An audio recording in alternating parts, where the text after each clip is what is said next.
सहनावतु सहनौ भुनक्तु सह वीर्यं करवावहै तेजस्विनावधीतमस्तु मा विद्विषावहै। ॐ शान्ति शान्ति शान्तिः। ॐ पूर्णमदः पूर्णमिदं पूर्णात् पूर्णमुदच्यते पूर्णस्य पूर्णमादाय पूर्णमेवावशिष्यते। ॐ शान्ति शान्ति शान्तिः। श्रुतिस्मृतिपुराणानाम् आलयं करुणालयं नमामि भगवत्पादं शङ्करं लोकशङ्करं शङ्करं शङ्कराचार्यं केशवं बादरायणं सूत्रभाष्यकृतौ वन्दे भगवन्तौ पुनः पुनः। ईश्वरो गुरुरात्मेति मूर्तिभेदविभागिने व्योमवद्व्याप्तदेहाय दक्षिणामूर्तये नमः।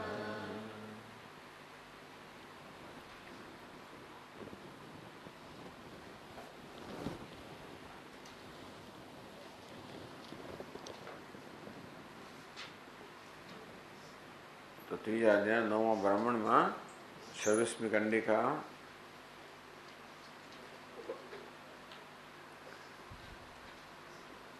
कस्मिन्नु त्वं च आत्मा च प्रतिष्ठितौ स्तः प्राण इति। कस्मिन्नु प्राणः प्रतिष्ठित इति अपान इति। कस्मिन्वपानः प्रतिष्ठित इति व्यान इति।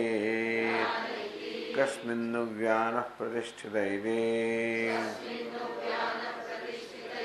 उदान इति। कस्मिन्नु दानः प्रतिष्ठित इति समान इति। शेषनेति नेति। आत्मा अगृह्यो नहि गृह्यते अशीर्यो नहि शीर्यते असंगो नहि सज्यते असितो न व्यथते न रिष्यते। कस्मिन् त्वम એટલે કે આ શરીર તમારું આત્મા એટલે કે હૃદય પ્રતિષ્ઠિત સ્થઃ આ વૈશમાં પ્રતિષ્ઠિત છે। પ્રાણે પ્રાણમાં પ્રાણ અપાનમાં અપાન વ્યાનમાં વ્યાન ઉદાનમાં ઉદાન સમાનમાં પ્રતિષ્ઠિત છે। આ પ્રકારે ઉત્તર આપવામાં આવ્યો। એના વિશે ગ્રંથકારે કહ્યું કે આ શબ્દો દ્વારા પણ ખરેખર યાજ્ઞવલ્ક્ય આ સ્થૂળ પ્રાણ અપાન વગેરે એમનું તાત્પર્ય ન હતું। પ્રાણ પ્રાજ્ઞ સમુદ્દિષ્ટ યાજ્ઞવલ્ક્ય ધીમતા। બુદ્ધિમાન યાજ્ઞવલ્ક્ય વડે પ્રાણ શબ્દથી પણ ખરેખર તો પ્રાજ્ઞ પરમાત્માનું લક્ષણાવૃત્તિથી એનો નિર્દેશ થયેલો હતો। અપાનાદેશ તથા શબ્દૈ સૈવ પરમેશ્વર સમુદ્દિષ્ટ અને અપાન વ્યાન વગેરે શબ્દો દ્વારા પણ એ જ પરમેશ્વર વાસ્તવમાં ઉલ્લેખ કરવામાં આવ્યો, નિર્દેશ કરવામાં આવ્યો, ઉપદેશ કરવામાં આવ્યો। તો કેવી રીતે આ પ્રાણ અપાન વગેરે શબ્દોનો અર્થ પરમાત્મા કઈ રીતે થાય? અને તે કથિતો લોકે ચલનાર્થો મનીષિભિઃ। તો વ્યાકરણના વિદ્વાનો કહે છે કે અન ધાતુનો અર્થ છે ચલનમ, ચલન અર્થમાં છે અન ધાતુ। चलनम सर्वजंतूनां प्राज्ञादेव प्रजायते। वस्तु सिद्ध એ છે કે બધા પ્રાણીઓમાં જે કંઈ ગતિ છે કે પ્રાણ અપાન વ્યાન ઉદાન સમાન બધી ભિન્ન ભિન્ન પ્રાણીની ગતિ જ દર્શાવે છે. ઉર્ધ્વ તરફ, નીચે તરફ વગેરે ચારે બાજુએ આ બધી જ ગતિ કહો, ચલન કહો, પ્રવૃત્તિ કહો, આ સર્વ છેવટે તો ચૈતન્યને કારણે જ છે. કારણ કે ચૈતન્યની સન્નિધિમાં આ પ્રાણ પણ ચેતનવંતો બને છે અને ભિન્ન ભિન્ન પ્રવૃત્તિઓ કરતા હોય છે. પ્રકર્ષસ્ય અપકર્ષસ્ય વિશેષસ્ય ઉર્ધ્વતાવિવા સમ્યક્ત્વમ ચ. અન્ન ધાતુને ભિન્ન ભિન્ન ઉપસર્ગો લગાવવામાં આવ્યા. પ્રકર્ષ પ્ર ઉપસર્ગ લગાવવાથી પ્રાણ શબ્દ બન્યો, જેની પ્રકર્ષ ઉર્ધ્વ ઉપરની બાજુ ગતિ છે, અપકર્ષ અપાન નીચેની બાજુ ગતિ છે, વિશેષસ્ય વ્યાન એની પ્રાણ અપાનની સંધિમાં એની અભિવ્યક્તિ છે, ઉર્ધ્વતાપી ઉદાન એની ઉર્ધ્વ ગતિ છે. આ સૂક્ષ્મ શરીરને એ ઉર્ધ્વ એટલે કર્મ પ્રમાણે મૃત્યુ પછી પોતાના પછીના સ્થાને લઈ જાય છે. સમ્યક્ત્વમ છે અને બધું સમાન કરનાર સર્વત્ર વ્યાપ્ત છે એ સમાન વાયુ. એની ભેદા આ પ્રકારની વિશેષતાઓ છે તો બધા પ્રાણ બધા વાયુ જ છે, પણ વાયુની ચલન ગતિમાં આ પ્રકારની વિશેષતાઓ છે. ચલનસ્યાસ્ય સર્વતઃ, સર્વત્ર એક વસ્તુ તો સમાન છે, એ છે ચલનમ. જે ચલનમ પરમાત્માને કારણે છે. તેથી લક્ષણાવૃત્તિ દ્વારા આ બધા જ શબ્દોથી વાસ્તવમાં પરમાત્માનો જ નિર્દેશ કરવામાં આવ્યો. શાકલ્યો વાયુભેદામ સ્થાન પ્રાણાદિન પ્રતિપદ્યૈ. શાકલ્ય તો આ બધાનો વાચ્યાર્થ એને સમજ્યો. અને તેથી પ્રાણાદિન આ પ્રાણ વગેરે તો વાયુભેદાન એ ભિન્ન ભિન્ન વાયુની જ વિશેષતાઓ છે. ભેદ છે એટલે વિશેષતાઓ છે, ભિન્ન ભિન્ન વાયુની ગતિ છે. એની પ્રતિપદ્ય એ તો આવું જ સમજો. પપ્રચ્છ કુત્ર કુત્રેદી. યાજ્ઞવલ્ક્યને જે વાસ્તવમાં તાત્પર્ય હતું પરમાત્મા, જો એ સમજ્યો હોત કે ભાઈ શરીરની હૃદયની પ્રતિષ્ઠા પરમાત્મામાં છે અને પ્રાણ પણ પરમાત્મા જ છે, તો કુત્ર કુત્ર કેમ ક્યાં ક્યાં એની પ્રતિષ્ઠા ક્યાં છે આ પ્રકારનો પ્રશ્ન ન કરે હોત. કારણ કે સ ભૂમા કસ્મિન પ્રતિષ્ઠિત સ્વયં મહિમની પ્રતિષ્ઠિત. જાણી દઉં છે કે પરમાત્મા તો સ્વયં પ્રતિષ્ઠા છે. બુદ્ધિ મુમૂર્ષુ બુદ્ધિ વર્જિત, મરવાની અણી પર આવી ગયો છે, મરવા જ માગે છે, બુદ્ધિ વર્જિત. તેથી એનામાં કોઈ પ્રકારની સૂક્ષ્મ બુદ્ધિથી રહિત આ સાકલ્યે આ પ્રકારના પ્રશ્નો કર્યા. અને છેલ્લે એનો છેવટે કસ્મિન ઉદાન પ્રતિષ્ઠિત સમાન એથી છેલ્લો વાયુ એ સમાન જ્યાં બધું જ પ્રતિષ્ઠિત છે. સમાન સર્વભૂતાનામ આશ્રયો વાયુરેવ હિ સાકલ્યાવગતો નાયમ યાજ્ઞવલ્ક્ય સમીરિત. સાકલ્યમ સમજ્યો અને એ પ્રકારે જાણે છે. સાકલ્યની ઉપાસના પ્રકારની છે તે જાણે છે. એ જાણીને પ્રશ્નો કરે છે. એ જાણે છે કે બધા જ વાયુની છેવટે પ્રતિષ્ઠા સમાન વાયુમાં છે. સર્વભૂતાનામ આશ્રય પ્રાણી માત્રનો આશ્રય છેવટે આ સમાન વાયુ છે. સાકલ્ય અવગત એ પ્રકારે સાકલ્ય સમજેલો છે. નાયમ યાજ્ઞવલ્ક્ય સમીરિત. સમાન શબ્દથી યાજ્ઞવલ્ક્યનું તાત્પર્ય આ સમાન વાયુમાં નથી, વાસ્તવમાં પરમાત્મામાં જ છે. તો હવે 266 પાના પર આગળ વધીએ આપણે. 569 શ્લોક.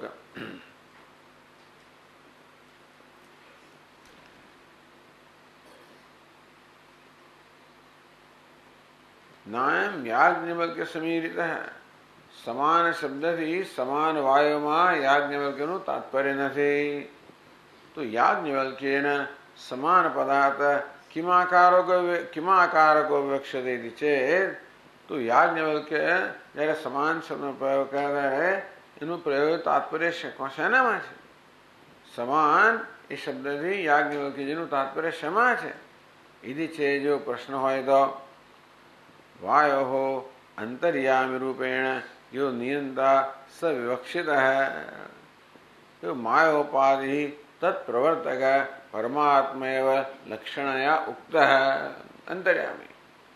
એ પરમાત્મા માયારૂપી ઉપાધિ સહિતને કારણે સર્વ અંતરમાં અંતર્યામી રૂપે રહેલો છે. એ સર્વનો પ્રેરક છે.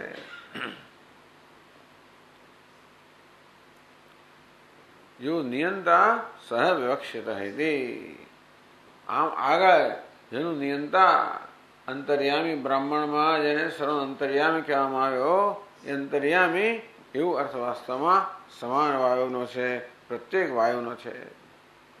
ઇતિ વદન શેષ નેતિ ઇત્યાદિ શ્રુત્યર્થમાં એ કહીને નેતિ આપણે જેવું અગૃહ્યો નહીં ગૃહ્યતે, અશીર્યો ન શીર્યતે, અસંગો નહીં સજ્જતે, અસિતો ન વ્યસતે ન રિષ્યતે. તો સમાન વાયુ વડે જેને કહેવામાં આવેલ પરમાત્માનું વર્ણન થાય છે કે ભાઈ અગૃહ્યો નહીં ગૃહ્યતે, એ ગ્રહણ કરવા યોગ્ય નથી. જ્ઞાનેન્દ્રિયો કર્મેન્દ્રિયો કશાય દ્વારા પણ આ પરમાત્મા ગ્રહણ ન થઈ શકે. અગૃહ્યો નહીં ગૃહ્યતે, અશીર્યો નહીં શીર્યતે. શીર્ય શ્રુ એટલે ઘસાવું, નષ્ટ થઈ જવું. અશીર્યો નહીં શીર્યતે, એ ક્યારે પણ ઘસાતો નથી, નાશ પામતો નથી. કારણ કે અશીર્ય છે. શીર્યમાં અથવા શરીરમ, આ શરીર તો ઘસાવા યોગ્ય છે, નષ્ટ થવા યોગ્ય છે. પરમાત્મા અશીર્ય છે, એ નષ્ટ થવા યોગ્ય નથી.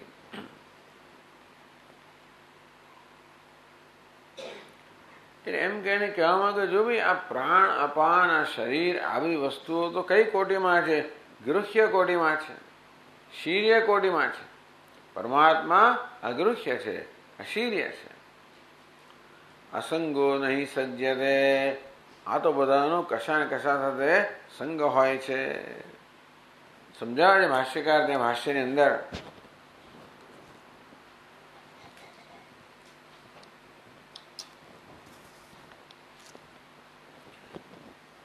કે જેનો મધુકાંડમાં નેતિ નેતિ આ પ્રમાણે નિર્દેશ કરવામાં આવ્યો છે. એ આત્મા અગૃહ્ય છે, પકડી શકાય તેવો નથી. કારણ કે તે બધા કાર્ય ધર્મથી અતીત છે. જે કાર્ય હોય, જેની ઉત્પત્તિ થઈ હોય, એ પકડી શકાય, એ કાળની મર્યાદામાં હોય. અને તેથી પરમાત્મા તો કે કાર્ય ધર્મથી કાર્ય નથી, ઉત્પન્ન થયેલું નથી, માટે અગૃહ્ય છે. કારણ કે તે ગ્રહણ કરી શકાતો નથી. જે વ્યાકૃત વસ્તુ ઇન્દ્રિયોનો વિષય હોય, શબ્દ સ્પર્શ વગેરે ઇન્દ્રિયો વિષય હોય, એને ગ્રહણ કરી શકાય. આત્મતત્વ તો અશબ્દમ, અસ્પર્શમ, અરૂપમ, અવ્યયમ માટે ઇન્દ્રિયોથી ગ્રહણ ન કરી શકાય. અગૃહ્ય, જે ઇન્દ્રિયોથી ગ્રહણ ન કરી શકાય. એવી રીતે અશીર્ય છે, જે મૂર્ત છે.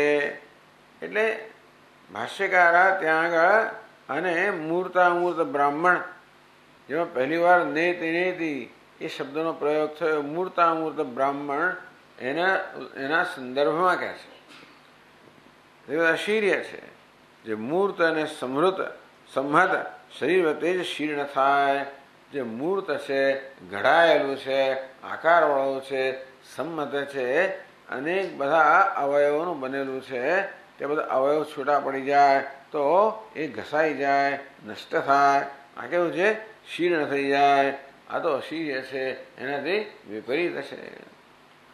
તેથી આત્મા અશીર્ય છે, શીર્ણ થતો નથી, નષ્ટ થતો નથી. વળી આ અસંગ છે. અસંગો નહીં સજ્યતે. મૂર્ત પદાર્થ બીજા કોઈ મૂર્ત પદાર્થ જોડાયેલો હોય, આમ જોડાણ કે સંગ ક્યારે શક્ય છે? આકાર ધરાવનાર એવું કોઈ અથવા નક્કરતા ધરાવનાર એક પદાર્થ હોય, એવા બીજા નક્કરતા ધરાવનાર આકાર ધરાવનાર પદાર્થ સાથે જ વાસ્તવમાં જોડાઈ શકે, એનો સંગ હોઈ શકે. પરંતુ આ તો વિપરીત સ્વભાવથી ક્યાંય સંસક્ત થતો નથી, ક્યાંય જોડાતો નથી. અસિત અસિત અબદ્ધ, એ સિદ્ધ બંધાયેલો નથી. સિંજ, કારણ કે જે પદાર્થ મૂર્ત હોય તે જ બંધાય છે, પરંતુ આ તો અમૂર્ત છે માટે અબદ્ધ છે, પણ વ્યથિત થતો નથી. તેથી ન રિષ્યતે, રેશને પ્રાપ્ત થતો નથી, હણાતો નથી. અર્થાત ગ્રહણ અગૃહ્ય, અશીર્ય વિશરણ, સંબંધ અસજ્ય ન સજ્યતે વગેરે કાર્ય ધર્મો છે. જે વસ્તુ ઉત્પન્ન થઈ હોય એના બધા ધર્મો છે કે ગ્રહણ કરી શકાય, એનો નાશ થાય, એનો સંગ થાય, કે સાથે જોડાય. એટલે આ તો આ બધા કાર્યધર્મ રહી છે માટે રેશ અને હિંસાને પ્રાપ્ત થતો નથી. ભાવે છે કે ક્યારે નાશ પામતો નથી. ભાષ્યકારે કહ્યું, અહીં શ્રુતિએ ક્રમને છોડી દઈને આખ્યાયિકાથી ખસી જાય ને ઔપનિષદ પુરુષનો સ્વરૂપતઃ ઝડપથી નિર્દેશ કર્યો.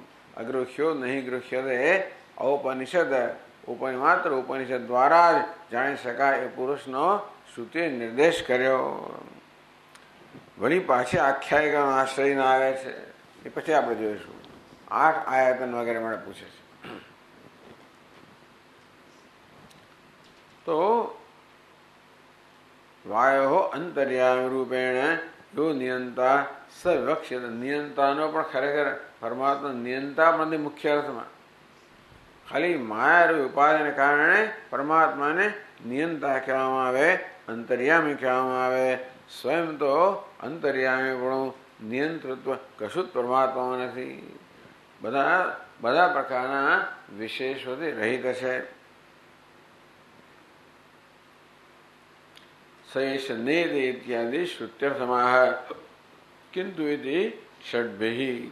પછીના 6 શ્લોકમાં સૈષ નેદ નેતિ આત્મા ગૃહ્યો નહીં ગૃહ્યતે.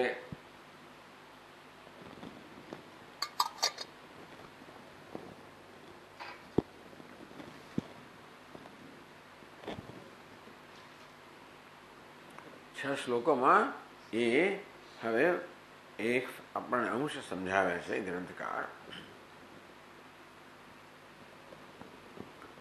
એટલે 569 શ્લોકમાં કહે છે, કિંતુ સર્વાત્મકો દેવ આનંદાત્મા મહેશ્વર નેતિ નેતિ વચો ગમ્ય સ્થૂલ સૂક્ષ્મ વિવર્જિત. આ નેતિ નેતિ મૂળ તો આગળ વધુ કાંડમાં જે મૂર્તામૂર્ત બ્રાહ્મણ છે ત્યાં પ્રથમવાર આ નેતિ નેતિ એનો પ્રયોગ થયો. 2 વાર નિષેધ કરવામાં આવ્યો, મૂર્તમ ચ અમૂર્તમ ચ. આ પ્રકારે મૂર્તામૂર્ત બ્રાહ્મણમાં કોઈ દ્વેવાવ બ્રહ્મણો રૂપે મૂર્તમ ચ અમૂર્તમ ચ સચ્ચ ત્યચ્ચ, કે પરમાત્માના 2 અભિવ્યક્ત થયેલા રૂપ છે. દ્વાવિમો પુરુષો લોકે ક્ષરશ્ચાક્ષર એવ છે.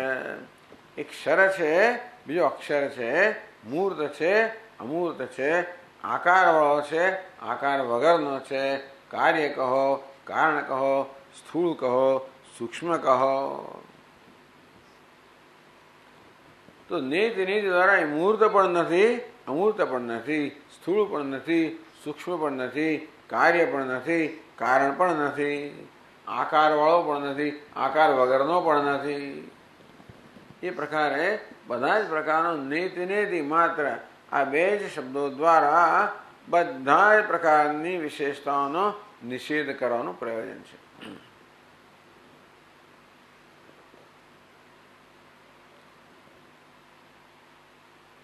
किंतु सर्वात्मको देव आनंदात्मा महेश्वर नेत नेत वचोगम्य स्थूल सूक्ष्म वर्जित है. किंतु सर्वात्मको देव याज्ञवल्क्य समीरित है. भाई સમાન શબ્દ વડે સમાન શબ્દ થી સમાન વાયુ એ પ્રકારનું તાત્પર્ય યાજ્ઞવલ્ક્યનું નથી, પરંતુ સર્વાત્મકો દેવ જે સર્વનો અંતર્યામી છે, સર્વનો આત્મા છે, ખરેખર જે નિર્વિશેષ છે એ દેવ સ્વયં પ્રકાશ પરમાત્મા છે. એ જ યાજ્ઞવલ્ક્યનો કહેવાનો તાત્પર્ય હતો. કીદૃશ સર્વાત્મકો દેવ, એ સર્વાત્મક દેવ છે તો કયા પ્રકારના સર્વાત્મક દેવ કહેવાનું યાજ્ઞવલ્ક્યનું તાત્પર્ય હતું? તો કયું?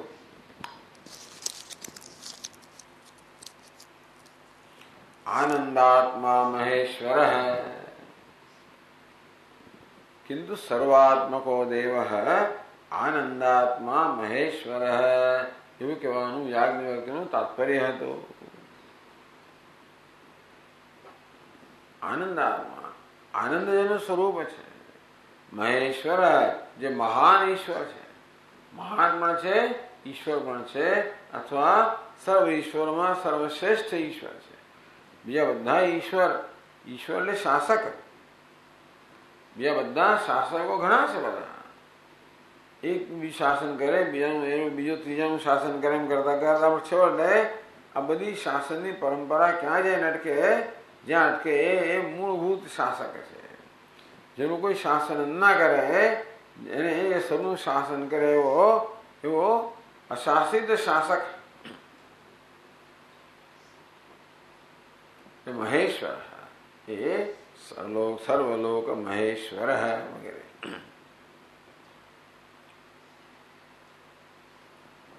કેવો છે? નેતિ નેતિ વચો ગમ્ય. તો આત્માને જાણવો કેવી રીતે? નેતિ નેતિ એ શબ્દો દ્વારા જે ગમ્ય છે. ઇન્દ્રિય ગમ્ય નથી, વાણીને ગમ્ય નથી, મનને ગમ્ય નથી, પણ આ બે શબ્દોને ગમે છે. આશ્ચર્યની વાત છે ને. નેતિ નેતિ શબ્દથી આત્માનું જ્ઞાન થાય છે. એટલા જ માટે કે આત્મા વાસ્તવમાં સ્વયં પ્રકાશ હોવાને કારણે સદા આપણા જ્ઞાનનો અનુભવનો વિષય છે જ. એટલા માટે એના વિશે શું છે કહેવાની જરૂર નથી, કારણ કે એનો હોવા છું એ પ્રકારે સતત અનુભવ થઈ જ રહ્યો છે. પણ છુની અંદર અનેક બધી વિશેષતાઓ ઉમેરાયેલી છે. સ્થૂળ છું, સૂક્ષ્મ છું વગેરે વગેરે આ પ્રકારની છુની સાથે આ વિશેષતા ઉમેરાયેલી. એનો માત્ર બાદ કરવાનો છે.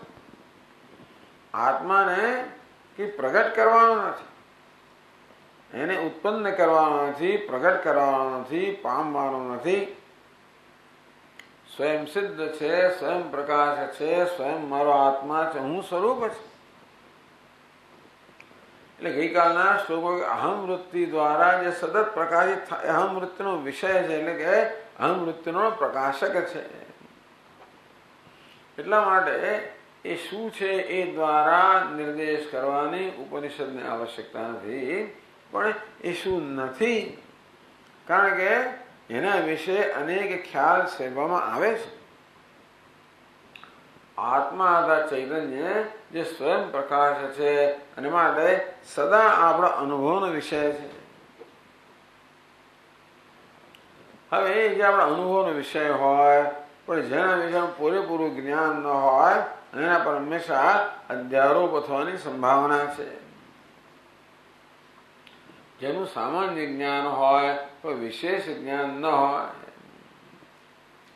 જેમ રજ્જુ આ એ પ્રકારે સામાન્યતા જ્ઞાન છે, પણ રજ્જુ છે પ્રકારનું વિશેષ જ્ઞાન નથી. અમારે ત્યાં સર્પ વગેરેનો જેમ અધ્યારોપ થઈ જતો હોય છે તેમ આત્મા વિશે પણ અસ્થિ ભાતિ આવું જ્ઞાન છે. હું છું, હું ભાસું છું, આવું સામાન્ય જ્ઞાન બધાને છે. હું આનંદ સ્વરૂપ છું, પૂર્ણ છું, આ પ્રકારનું વિશેષ જ્ઞાન નથી. અને માટે આત્મ વિશે અધ્યારોપની બરોબર શરત જે જરૂરિયાત છે ઊભી થયેલી છે. સંજોગો કે અધ્યારોપ થવા માટે જે પ્રકારના સંજોગો જોઈએ એ પ્રકારના સંજોગો આત્મા વિશે પ્રવર્તમાન છે. તેથી આત્મા સાથું સદા અધ્યારોપનો વિષય છે. એટલે કે કોઈ પ્રકારના પ્રયત્ન વગર અધ્યારોપ થઈ જ રહ્યા છે. એટલે એનો સ્વાભાવિકી અવિદ્યામાં સ્વાભાવિક શબ્દ વાપરવામાં આવે. સ્વાભાવિક છે, અનાદિ છે, જેનો કોઈ પ્રયત્ન નથી. જન્મ્યો ત્યારથી જ અનાત્માને આત્મા માનીને અનાત્મા ધર્મનો આત્મા પર અધ્યારોપ થઈ જ રહેલો છે. એટલે આપણે આત્માને જાણીએ છીએ ખરા, પણ અનેક પ્રકારની વિશેષતાઓ વાળો છે એ જ જાણીએ છીએ. અને પ્રત્યેક વિશેષતા આત્માને મર્યાદિત કરે. અને હું મર્યાદિત છું, અલ્પ છું, પરિચ્છિન્ન છું, એ રીતે હું જાણું છું. પણ નેતિ એ શબ્દો દ્વારા બધી પરિચ્છન્નતા એ બધા વિશેષો, બધી પરિચ્છન્નતાઓ, બધી અલ્પતાઓનો ત્યાં આગળ નિષેધ કરવામાં આવે છે. કે આત્મા સર્વ અલ્પતાથી રહિત છે, સર્વ પરિચ્છિન્નતાથી રહિત છે. આત્મા અનંત છે. નેતિ વશો ગમ્ય. તેથી આત્મા તો ન ઇતિ આ વચનને ગમ્ય છે. તમે કહો છો કે વાણી અને મન બધાથી પર છે, છતાં શાસ્ત્રના શબ્દોની પર તો ખરો, પછી આ શાસ્ત્રોના શબ્દો આપણને આત્માનું જ્ઞાન કરાવી શકે. કેવી રીતે? એના પરનું અધ્યારોપ દૂર કરીને એનું જે વાસ્તવિક સ્વરૂપ છે એની ઓળખ આપીને શાસ્ત્રના શબ્દો હંમેશા નકારાત્મક જ હોય છે. જે વિશેષતાઓનો સ્વાભાવિક રીતે અધ્યારોપ થઈ રહ્યો છે એ વિશેષતાઓના નિષેધ દ્વારા. નેતિ તો 2 વાર આ શબ્દનો પ્રયોગ કર્યો. એનું કારણ છે સ્થૂલ સૂક્ષ્મ વિવર્જિત. એક ન એવી આ ન દ્વારા સ્થૂળ શરીરનો નિષેધ કરવામાં આવે છે, બીજામાં સૂક્ષ્મ શરીરનો નિષેધ કરવામાં આવે છે. કારણ કે આ બંનેનો ઉલ્લેખ થઈ ગયો. હૃદય શબ્દ દ્વારા આ સાકલ્ય સૂક્ષ્મ શરીર સમજ્યો છે. સ્થૂળ શરીર, સૂક્ષ્મ શરીર બંનેનો નિષેધ કરવા માટે આ નેતિ એમ 2 વાર નિષેધનો પ્રયોગ થયો. ટીકા કહે છે નય દ્વયેન સ્થૂળ સૂક્ષ્મ પ્રપંચયો નિષેધ ભાવ. 2 નકારથી સ્થૂલ પ્રપંચ અને સૂક્ષ્મ પ્રપંચ એ બંનેનો નિષેધ થાય છે.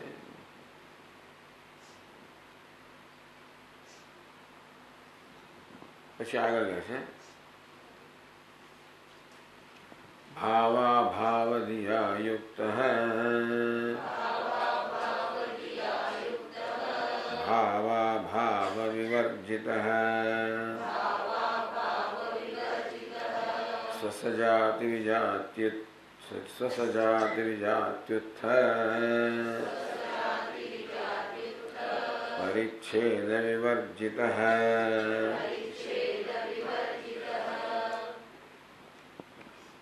અથવા તો શા માટે 2 વાર નિષેધ કરવામાં આવે છે? એની એક બીજો વિકલ્પ પણ ગ્રંથકારનો એક બીજી રીતે પણ સમજ આપે છે. એક સમજ આપી કે 2 નકાર નિષેધ દ્વારા સ્થૂળ અને સૂક્ષ્મ શરીરનો નિષેધ થયો. અથવા એમ કહેવાય ભાવાભાવધિયા યુક્ત.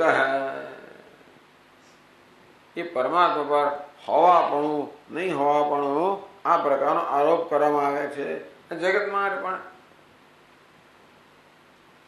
અથવા અવિદ્યાદશાયામ નાનાવિધ ભાવાભાવ અવગાહ્ય બુદ્ધ્યા યુક્ત વિષયકૃત.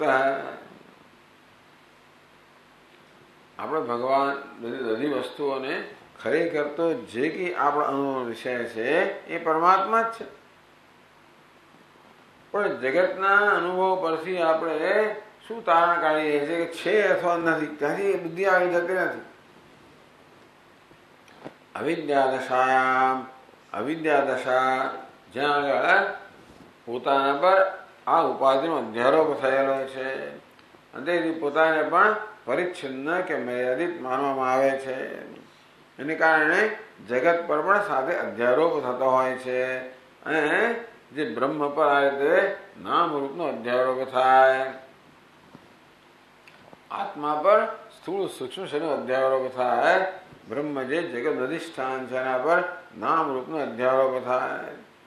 તેથી આ નામરૂપના સ્તરે ભાવ અભાવ છે અથવા નથી એ તો જે વસ્તુ હોય એને લાગુ પડે ને, છે અથવા નથી એ બે વસ્તુ આપણું જ્ઞાન છે. ભાઈ મારા હાથમાં ઘડો છે કે નથી, હાથ છે તો કે છે અને નથી.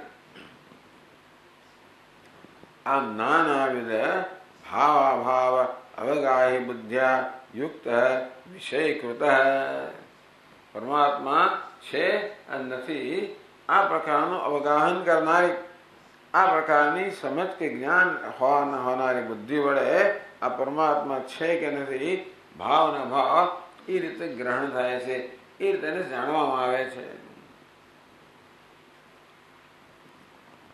નૈદ્વયેન વિપ્સયા સર્વ ભાવાભાવ વર્જિત બોધ્યતે અથવા નેતિ એટલે ભાવ વર્જિત નેતિ અભાવ વર્જિત આ પ્રકારે પરમાત્માનો બોધ કરવામાં આવે છે જગતના અધિષ્ઠાન રૂપે. કે હું નથી એવું તો આપણો અનુભવ થતો નથી. હું વિશે નથી એવું નથી કે હું કોણ છે, મારા સિવાયનું આ જગત છે એનો કોઈ પદાર્થ હોય છે કે નથી. વાસ્તવમાં જે છે પરમાત્મા જ છે, જે છે ને નથી આ બંને ખ્યાલથી પર છે. તથા છે અદ્વૈત સિદ્ધિ એટલે કે સ્વ સજાતિ વિજાત્યુત્થ પરિચ્છેદ વિવર્જિત. પરિચ્છેદ એટલે કે મર્યાદા, ઉત્થ એટલે ઉત્પન્ન થયેલી, સમાધિ સ્વ સજાતિ વિજાતિ. સ્વ એટલે સગત ભેદ, સજાતીય ભેદ, વિજાતીય ભેદ, આ ત્રણ પ્રકારના ભેદ છે. આ પ્રત્યેક ભેદ વસ્તુમાં પરિચ્છિન્નતા અર્થાત મર્યાદિતતા લાવે છે. એટલે આ ત્રણ પ્રકારના ભેદથી તદુત્થ એમાં જન્મેલો પરિચ્છેદ છે, મર્યાદા છે, વિવર્જિત એનાથી રહિત છે. પરમાત્મા સર્વ મર્યાદાથી રહિત છે. એટલે સજાતીય વિજાતીય સ્વગત ભેદ રહિત છે. કોઈ પણ આવો એકાદ પણ ભેદ હોય તો ત્યાં દ્વૈત હોય. સજાતીય એ શું છે, એક જ જાતિના એકથી વધારે પદાર્થો હોય અને વચ્ચે ભેદ હોય એને સજાતીય ભેદ કહેવાય. એક મનુષ્ય અને બીજો મનુષ્ય, એક વૃક્ષ અને બીજું વૃક્ષ. વિજાતીય ભેદ એક મનુષ્ય અને બીજો પથ્થર ધારો કે ગાય ભેંસ કે પશુ પક્ષી પ્રાણી જે કહેવાય બીજું પશુ પક્ષી. વિજાતીય ભેદ. સ્વગત ભેદ એક જ મનુષ્યનો હાથ પગ મસ્તક વગેરે ભિન્ન ભિન્ન છે. આમ જગતનો દરેક પદાર્થ આ સજાતીય વિજાતીય અને સ્વગત ભેદની મર્યાદામાં છે. દરેક પદાર્થ આકાશ ગણો તો પણ એને વિજાતીય ભેદ છે. સજાતીય ભેદ એટલે આમ તો હવે સજાતીય એટલે વાયુ વગેરે બીજા પંચમહાભૂત. વિજાતીય એટલે વળી આકાશ સિવાયનું બીજું કોઈ પણ તત્વ. સ્વગત ભેદ આકાશ અંદર ગણાય નહીં છતાંય પણ ઘટાકાશ પટાકાશ મઠાકાશ એ પ્રકારના ભેદો આપણે જણાય છે અંદર.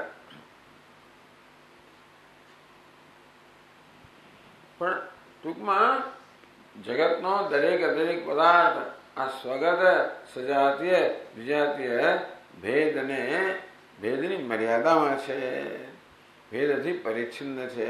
પરમાત્મા આ ત્રણેય પ્રકારના ભેદથી રહિત છે, માટે અભિન્ન છે, અદ્વિતીય છે. ચૈતન્યને બીજું ચૈતન્ય નથી, કોઈ વિજાતિ, ટૂંકમાં માયા નામની વિજાતિ સ્વતંત્ર નથી. ચૈતન્ય કેવું છે તો કે નિરવય છે, માટે કોઈ સ્વગત ભેદ નથી.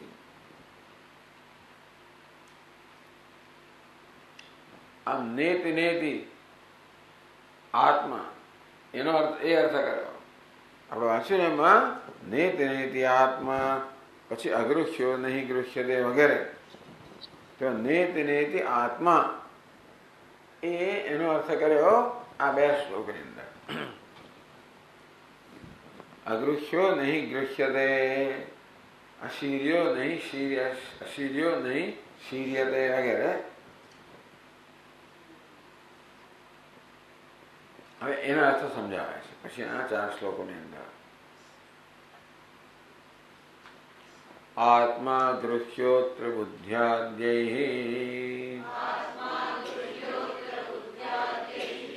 કર્ણૈર્ન કથંચન અતો ન ગૃહ્યતે સર્વૈઃ પ્રાણિભિઃ સ મહેશ્વરઃ.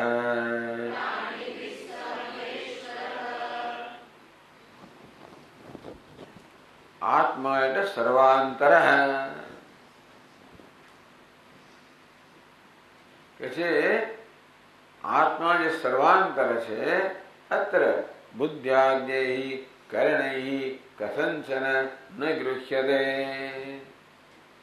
અગૃહ્ય ન ગૃહ્યતે એટલે ગ્રહણ થતો નથી. શેનાથી? બુદ્ધ્યાદ્યૈ કર્ણૈઃ, આપણી જ્ઞાનેન્દ્રિયોથી, કર્મેન્દ્રિયોથી, અંતઃકરણથી. કર્ણ હવે જ્ઞાનેન્દ્રિયો વડે, કર્મેન્દ્રિયો વડે પદાર્થોને ગ્રહણ કરતા હોઈએ છીએ. આમ ગ્રહણ વડે જાણવું. જ્ઞાનેન્દ્રિયો દ્વારા શબ્દ સ્પર્શ વગેરે વિષયોને આપણે ગ્રહણ કરીને જાણીએ છીએ. કર્મેન્દ્રિય દ્વારા કોઈ પદાર્થને ગ્રહણ કરીએ છીએ, પામીએ છીએ વગેરે. બુદ્ધિ વડે પણ જાણીએ છીએ, એ પણ ગ્રહણ કર્યું કહેવાય. આ રીતે આ કરણો છે કેવા છે? જ્ઞાનના સાધનો છે. આપણા મુખ્યત્વે જ્ઞાનેન્દ્રિયો અને અંતઃકરણ જે છે એ જ્ઞાનના સાધનો છે, જેના વડે આપણે જગતના ભિન્ન ભિન્ન પદાર્થોને જાણીએ છીએ, ગ્રહણ કરીએ છીએ. આ ચક્ષુ દ્વારા રૂપ રંગને ગ્રહણ કરું છું, શ્રોત્રેન્દ્રિય દ્વારા આ શબ્દોને ગ્રહણ કરું છું. આમ પ્રત્યેક જ્ઞાનેન્દ્રિય દ્વારા તે વિષયને ગ્રહણ કરું છું. મન તો આ દરેક ઇન્દ્રિય પાછળ હોય છે, એટલે એ દ્વારા પણ ગ્રહણ કરું છું. પણ અગૃહ્ય એટલે શું? બુદ્ધ્યાદ્યૈ કર્ણૈઃ ન કથંચન ગૃહ્ય અર્થ કર્યો કે બુદ્ધિ વગેરે જ્ઞાનના જે કે સાધનો આપણી પાસે છે એ દ્વારા આત્માનું ગ્રહણ ન કરી શકાય. આત્મા જ્ઞાનેન્દ્રિયોનો કે અંતઃકરણનો વિષય ન બની શકે, વિષયકરણ ના થઈ શકે.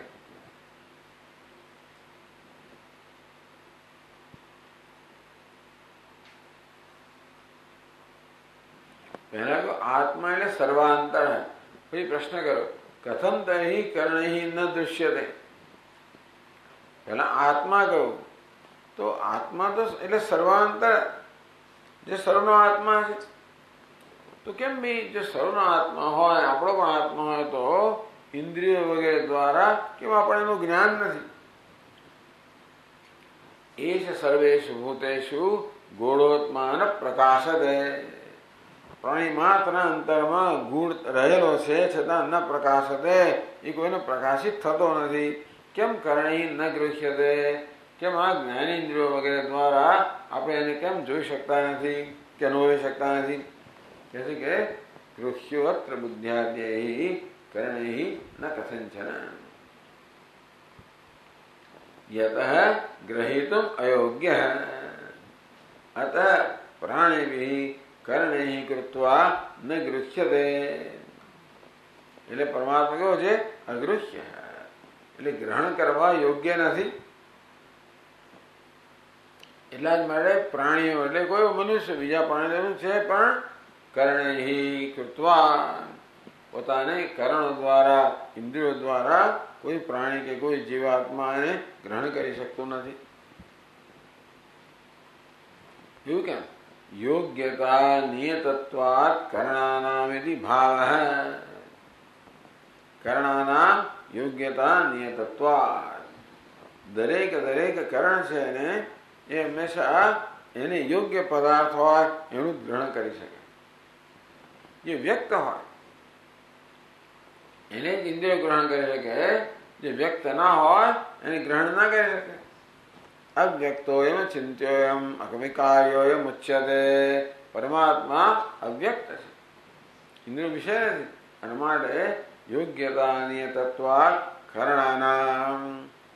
કર્ણ એટલે ઇન્દ્રિયો છે એને યોગ્ય જે પદાર્થ હોય એને જ ગ્રહણ કરી શકે, અથવા જે ગ્રહણ કરવા યોગ્ય હોય એને જ ગ્રહણ કરી શકે. ઇન્દ્રિયો વાંક નથી. આવું કેમ? ઇન્દ્રિયો કેમ જણાતો નથી? બિચારી ઇન્દ્રિયોનો એક મર્યાદા છે. દરેક વસ્તુને ભગવાને કઈ કામ સોંપીને મોકલ્યા છે. એ સિવાય બીજી અપેક્ષા રાખે તો સારી શું? રેતી તમે કોન્ક્રીટ ઘર બંધાવી શકો, રેતી જેવું કરો, પણ તેલ ના નીકળતા છે. તો રેતી ભગવાને બનાવી શેના માટે? જેથી તમે પેલી બધી કપચી વગેરે ઉમેરી તમે સિમેન્ટ બધી કોન્ક્રીટ બનાવીને પછી એને ધાબુ ભરી શકો. બરાબર, તેલ ના કાઢી શકાય. ઇન્દ્રિયો જ નહીં, દરેક પદાર્થનો આ પ્રકારનો એક સ્વભાવ આપીને ભગવાને મોકલેલા છે. અને એ સ્વભાવના ક્ષેત્રમાં દરેક પદાર્થની ઉપયોગીતા છે જ. એ કશી જ વસ્તુ નથી જે ઉપયોગી ન હોય, પરંતુ પોતપોતાના ક્ષેત્રમાં, એથી બહાર નહીં. ઇન્દ્રિયો પણ પોતાના ક્ષેત્રમાં જે વિષય હોય એને ગ્રહણ કરી શકે. આત્મા એક ક્ષેત્રમાં નથી, માટે ઇન્દ્રિયો દ્વારા ગ્રહણ કરવા યોગ્ય નથી.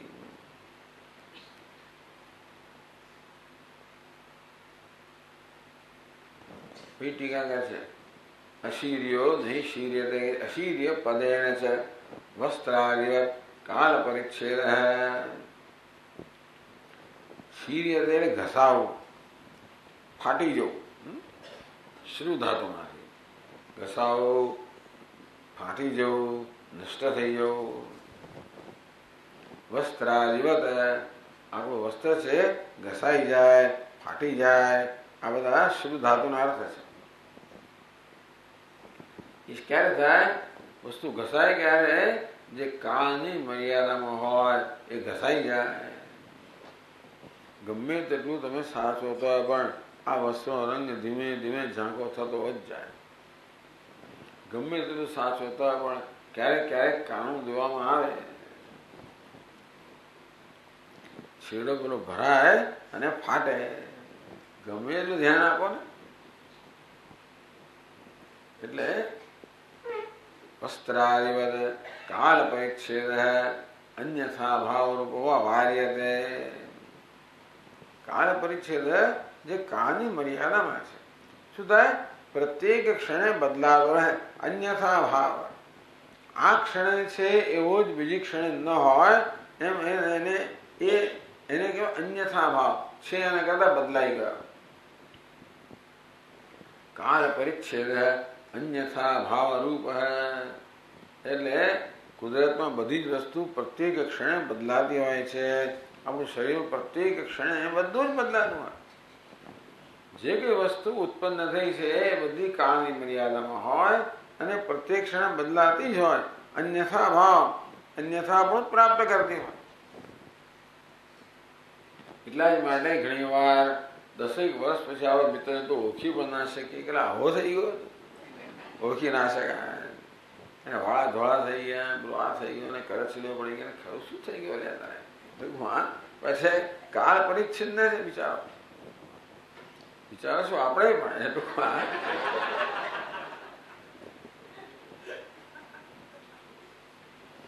આ તો બીજાને કહીને આપણે છટકી જઈએ અંદરથી એટલે સારું લાગે આપણને કે આપણને કઈ ફેરફાર થતો નથી.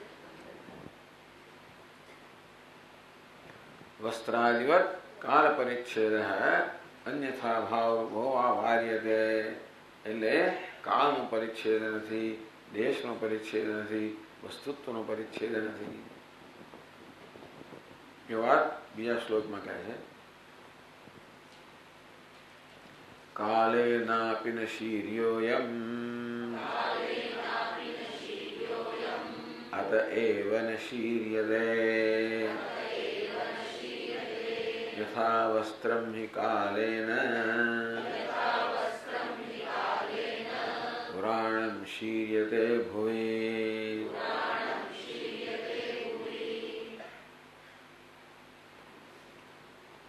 કાલેનાપી ન શીર્ય. આ કાળ વડે પણ કાળ પણ એના પર અસર કરી શકતો નથી. અચ્છેદ્યોયમ અદાહ્યોયમ અક્લેદ્યોયમ અશોષ્ય એવ ચ નિત્ય સર્વગત સ્થાણુ અચલોયમ સનાતન.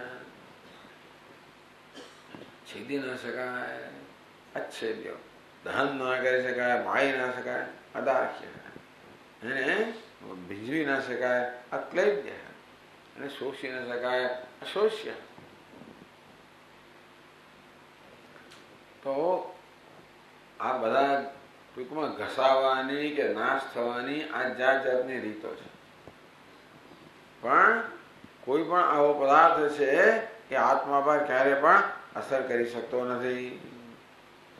એટલે કહ્યું ન હન્યતે હન્યમાને શરીરે. ભલે શરીરનું હનન થાય, વધ થાય, પરંતુ ન હન્યતે આત્માનું ક્યારે હનન થતું નથી. કાલેનાપી ન શીર્યોયમ અતએવ ન શીર્યતે. તેથી અશીર્ય હોવાને કારણે ન શીર્યતે. એને અચ્છેદ્ય એટલે છેદ જેને છેદી ન શકાય. તો ભગવાને કહ્યું નૈનમ છિન્નંદી શસ્ત્રાણી કહ્યું કે અચ્છેદ્ય એમ શસ્ત્રોથી છેદાય નથી. શસ્ત્રો છેદી શકતા નથી માટે અછેદ્ય છે. અને અછેદ્ય છે માટે શસ્ત્રો છેદી શકતા નથી. અશીર્યોયમ ન શીર્યતે. અશીર્ય છે માટે એનું શીર્ય એટલે કે એનું ઘસાવાનું થતું નથી, નાશ થતો નથી. એવ ન શીર્યતે યથા વસ્ત્રમ હિ કાલેન પુરાણમ શીર્યતે ભુવિ. ભુવિ પૃથ્વી પર એટલે કે વ્યવહારમાં વસ્ત્રમી કાલેન પુરાણમ ભલભલી વસ્તુ પણ સમય યથા બિચારી. એટલે ઘણી વાર લોકો આ બહેનો સાડી વાળીને બધું આપવામાં આવે ને, ખાસમાં ખાસ વસ્તુઓ લગ્નની આપી હોય, એકવાર પહેરી હોય, પછી રાખી હોય, પછી કંઈ 25-30 વર્ષ પછી લગ્ન આવે, કાળે તો છૂટું થઈ ગયું ઘણી વાર થઈ જાય. હા, આવી તો વસ્તુઓ પડી જ કાળ એનું કામ કરતો હોય. દરેક કાળ ક્રીડતે ગચ્છતિ આયુ. દરેક વસ્તુ પર આ કાળ કામ કરતો હોય છે. અને જૂના ચોપડો માતાજી લખી રાખ્યો કેટલા 25 વર્ષ પહેલા આપણું રામગીતા એ કાગળો આપે તો આમ અડકાય જ ને, હડકો તો તૂટી જાય, છૂટા થઈ જાય. દરેક શું છે કાળને અધીન છે. પણ યથા વસ્ત્રમી કાળે સમય જતા વસ્ત્ર જેવી રીતે ઘસાઈ જાય તેવી રીતે આત્મા પર કોઈ ઘસારો થતો નથી. અર્થાત અશીર્ય ન શીર્યતે.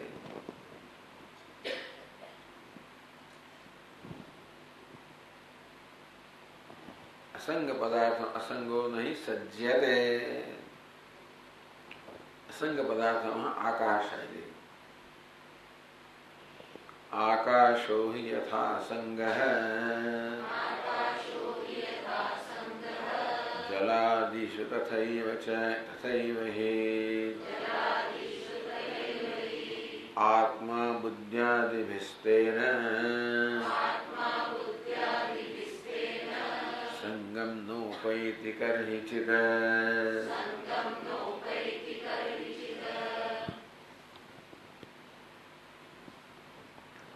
આકાશો હિ યથા અસંગ આકાશ કેવો છે? અસંગ એટલે કે તો વ્યવહારિક દ્રષ્ટિએ કહેવામાં આવે છે અસંગ. જલાદેશુ જળનો દૃષ્ટાંત, જલાદેશુ ઘટાદેશુ તથૈવ હિ. ભલે ને આપણે એને ઘટાકાશ કહીએ, પરંતુ આકાશને ઘડા સાથે કોઈ પ્રકારનો સંપર્ક નથી. આપણે એમ માની કે ઘટાકાશ આમથી આમ તો એક સ્થળે બીજા સ્થળે ગયો ઘડો જતો હોય છે, આકાશ નહીં જતો હતો. આકાશ ને કશા રીતે સ્પર્શ નથી, એ જોડાયેલું નથી, બંધાયેલું નથી. તેમ પરમાત્મા કેવો છે? અસંગો નહીં સજ્જતે. અસંગો એમ પુરુષ બધાને સમજાવવામાં આવ્યું કે જાગ્રત અવસ્થાની અંદર આત્મા પોતાના કર્મના અનુરૂપ સુખ દુઃખ પુણ્ય પાપ ભોગવે અને બધું અહીં છોડીને સ્વપ્નમાં જતો રહે. રત્વા સ્વપ્ને રત્વા ચરિત્વા. સ્વપ્નમાં પણ જાત જાતનું બધું રમણ કરે, આ ચરિત્ર કરે, બધું બહુ કરે. પોતાના કર્મ પ્રમાણે બધું છોડીને જતો રહે.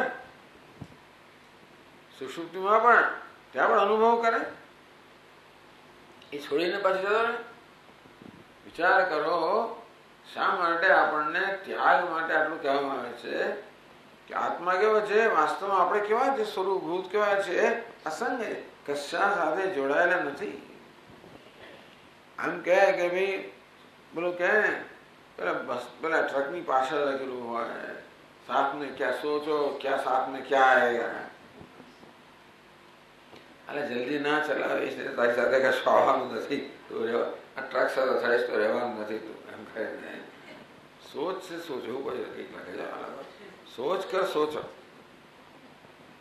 સોચ કર સોચો, સાથ में क्या आएगा. અરે પણ સ્વપ્નમાં જ નથી આવતું તો પછીની ક્યાં વાત કરવી? આ જાગ્રતના પદાર્થો સ્વપ્નમાં સાથે નથી આવતા. એટલે વિચાર સારું એટલું વર્ણન કર્યું લંબાણપૂર્વક. પેલા રાજા કેટલા સૈનિકોની રક્ષા કરી રહ્યા છે, એના ખજાનામાં કેટલું બધું ધન છે, કેટલા વૈદ્યોની સેવા કરી રહ્યા છે. સ્વપ્નમાં કશું કામમાં ના આવ્યું. એક શિયાળાને કરડી ગયો, એકે સૈનિક બાજુમાં તો હતો, બધા ઉભાયેલા હતા, કોઈ કામમાં ના આવે. બાજુમાં કેટલા દંડા આપે, કશું કામ ના લાગ્યું. નસીબ એક દંડો હાથમાં આવે, પેલા ભગાડ્યો તો એટલું બધું વસકું ભર્યું. લંગડાતો બીજો જાય કોની પાસે? હાર્ડ વૈદ પાસે ગયો પાટાપિંડી કરાવવા માટે. ત્યારે કોઈ પૈસો લાવો તો પૈસો તો નથી, કે ના થાય. એ વખતે પણ કહી દીધું, આ વખતની વાત નથી. અમેરિકાની અંદર તો તમે ડોક્ટરને ફોન કરો પેલા ભાઈ ઇન્સ્યોરન્સ છે કે વીમો છે કે નહીં, તો અહીંયા આવી જ નહીં. ત્યારે પૈસા કોણ આપશે? વીમો નથી થાય, તું તો પૈસા આપી શકે છે જ નહીં, અને તારા બીજું કોઈ આપવાનું નથી, એટલે એ લોકો લે જ નહીં. આપણને કશું થાય તો ઇમરજન્સી રૂમમાં જ જવું પડે, કારણ કે નિયમ એવો છે કે ઇમરજન્સીમાં આવે અને પાછો કઢાય જ નહીં. તમે સ્વીકારવો જ પડે, એવો કાયદો છે. જે હોય બધું ઇમરજન્સીમાં જાય વિચાર.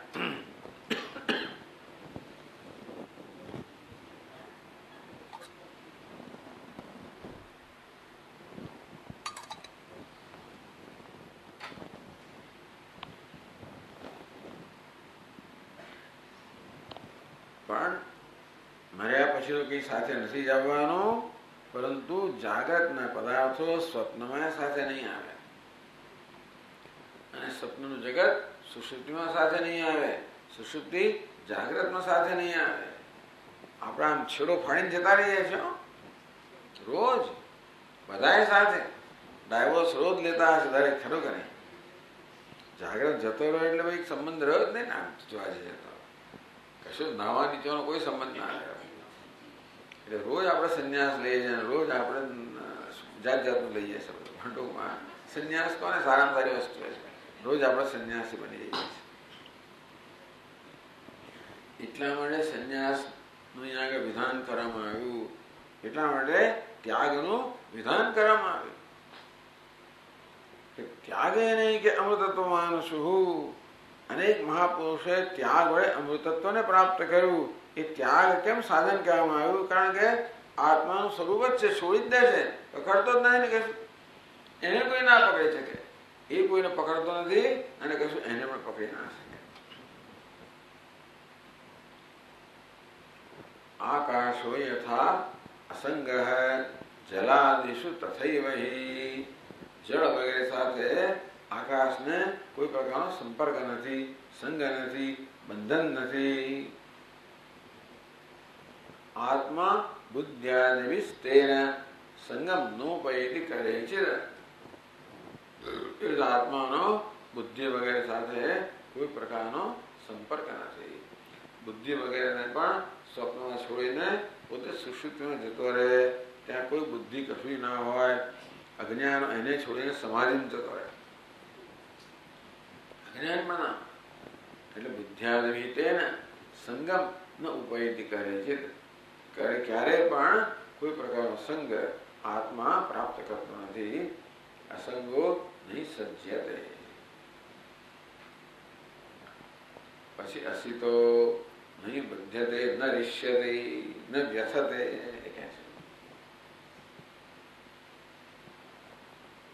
છેલ્લે ટીકાએ નિત્ય મુક્તતા પ્રતિપાદકસ્ય અસિત ઇત્યાદિ અંશસ્ય અર્થમ આહ. અસિત શબ્દ છે શેનું પ્રતિપાદન કરે છે? નિત્ય ક્યારે બંધાયેલો નથી. ન વ્યથતે, એનો નાશ પણ થતો નથી. વ્યથા થતી નથી, એનો નાશ થતો નથી. એટલે ક્યારે એ અબદ્ધ, અસિત એટલે અબદ્ધ, ક્યારે બંધાયેલો નથી. નિત્ય મુક્તતા પ્રતિપાદકસ્ય, એ ક્યારેય બંધાયેલો નથી. એનો અર્થ થયો કે આત્મા નિત્ય મુક્ત છે. અસિત ઇત્યાદિ અંશસ્ય અર્થમાહ. અસિતઃ ન વ્યથતે ન રિષ્યતિ. એ અંશ કહે છે હવે 574 શ્લોકમાં. અબદ્ધ સર્વતા યસ્માદ તસ્માન્ ન વ્યથતે પિચ વિનાશરહિતસ્તેન હિંસ્યતે નૈવ કેનચિત.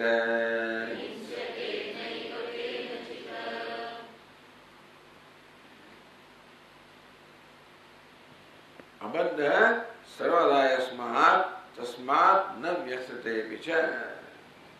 વ્યથા દુઃખ સંબંધ.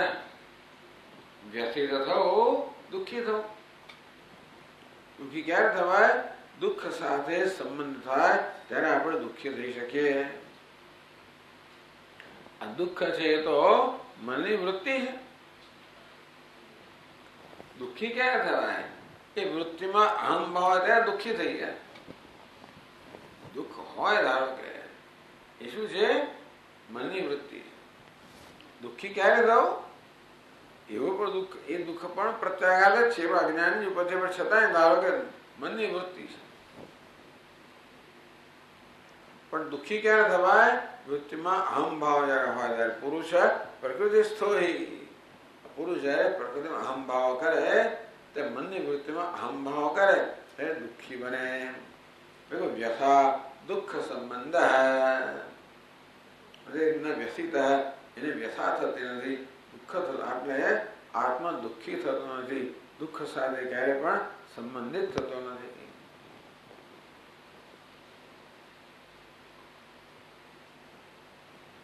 યતોપી નાશ અયોગ્ય તસ્માત ન કેનચિત હિંસ્યતે. વિનાશરહિતસ્તેન હિંસતે નૈવ કેનચિત. વિનાશરહિત નાશ અયોગ્ય, કારણ કે નાશ યોગ્ય નથી. આગળ કહેવાય ને કાળ પરિચ્છેદ તો મુક્ત છે, અને વિનાશ તો કાળ પરિચ્છિન્ન એને જ થાય ને. યતોપી નાશ અયોગ્ય, નાશ. તેથી પણ તસ્માત ન કેનચિત હિંસતે. તેથી તસ્માત પછી પહેલા પૂર્વાર્ધમાંથી આવ્યું તસ્માત ન વ્યથતે બીજા. તસ્માત હિંસતે નૈવ કેનચિત. એમના કહેવાય અથવા તેન હિંસતે નૈવ કેનચિત. શુદ્ધિગત રિષ ધાત્વર્ગભૂતા હિંસામ ન એતિ. ન રિષ્યતે. શુદ્ધિમાં રિષ્યતે શબ્દનો પ્રયોગ ધાતુ ક્રિયાપદનો. રિષનો અર્થ હિંસાયામ, હિંસા. રીસ ધાતુર્થભૂતા હિંસા ન એતિ. રીસ ધાતુનો હિંસા છે ત્યારે હિંસાને પ્રાપ્ત થતો નથી. તથા અમૃત રૂપ એથી પણ આત્મા અમર છે, અમૃત રૂપ છે. આ પ્રકારે શ્રુતિએ કહ્યું સંવાદ નથી, બાજુમાં રહી જાય. સમાન બધું કહ્યું ત્યારે સંવાદ પૂરો થયો, અટક્યો, પૂરું નથી થયો. ત્યાંથી શ્રુતિ હટી જઈને પોતે જ કહ્યું શેષ નેત્યાત્મા અગૃહ્યો નહીં કૃષ્યતે વગેરે એમ કહીને આગળ કહી દેવામાં આવ્યું હતું. એ ફરી કહ્યું પાછું ભાઈ સંવાદ સાથે જોડશે આપણને. આટલું દિન ભાઈ સંવાદ સાથે જોડશે એ માટે આપણે પછી આપણે રાહ જોવી પડશે જોડાવા. ઓમ પૂર્ણમદ પૂર્ણમિદમ પૂર્ણાત પૂર્ણમુદચ્યતે પૂર્ણસ્ય પૂર્ણમાદાય પૂર્ણમેવાવશિષ્યતે. ઓમ શાંતિ શાંતિ શાંતિ. શંકરમ શંકરાચાર્યમ કેશવમ